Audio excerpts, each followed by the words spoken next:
બજારમાં 3 દિવસના ઘટાડા પર લાગી બ્રેક। બધા મોટા ઇન્ડેક્સ તેજી સાથે બંધ। કેપિટલ માર્કેટ, મેટલ અને ઓટો શેર્સમાં જોરદાર તેજી।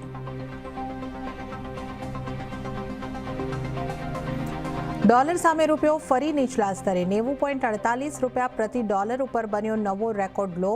ડીલર્સના મતે ભારત અમેરિકા વચ્ચે ટ્રેડ ડીલમાં વિલંબની જોવા મળી અસર। ખરાબ બજારમાં પણ ઇક્વિટીમાં ઇન્ફ્લો યથાવત। ઓક્ટોબરની સામે નવેમ્બરમાં મ્યુચ્યુઅલ ફંડ ઇન્ફ્લો 21% વધીને 30,000 કરોડની પાસે। એસઆઈપી ઇન્ફ્લોમાં 0.5%નો મામૂલી ઘટાડો। ત્યાં જ ગોલ્ડ ઇટીએફમાં રોકાણ ઘટીને થયું અડધું।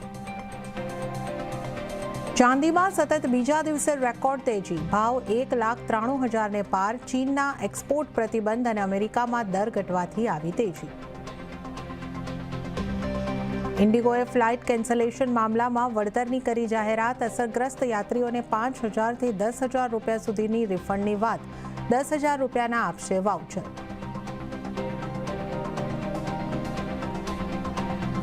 તો ફીકી પડી સ્થાનિક ટેલિકોમ ઇક્વિપમેન્ટ મેન્યુફેક્ચરિંગને પ્રોત્સાહન આપનારી પીએલઆઈ સ્કીમ। કંપનીઓ મેન્યુફેક્ચરિંગને લઈને ઉત્સાહિત નથી।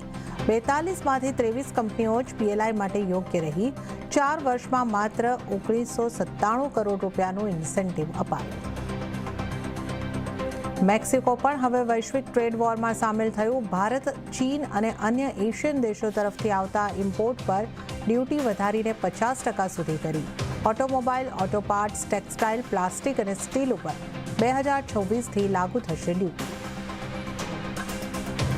ડોનાલ્ડ ટ્રમ્પે કરી ગોલ્ડન વિઝા પ્રોગ્રામની શરૂઆત। હવે 9 કરોડ આપીને મળશે અમેરિકાના વિઝા।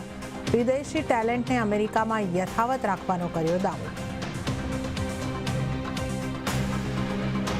અને લોકસભામાં ઈ સિગરેટ પીવાને લઈને હોબાળો। બીજેપી સાંસદ અનુરાગ ઠાકુરે ટીએમસી સાંસદ પર સદનમાં ઈ સિગરેટ પીવાનો લગાવ્યો આરોપ। સ્પીકરે કહ્યું, સાંસદ વિરુદ્ધ થશે યોગ્ય કાર્યવાહી।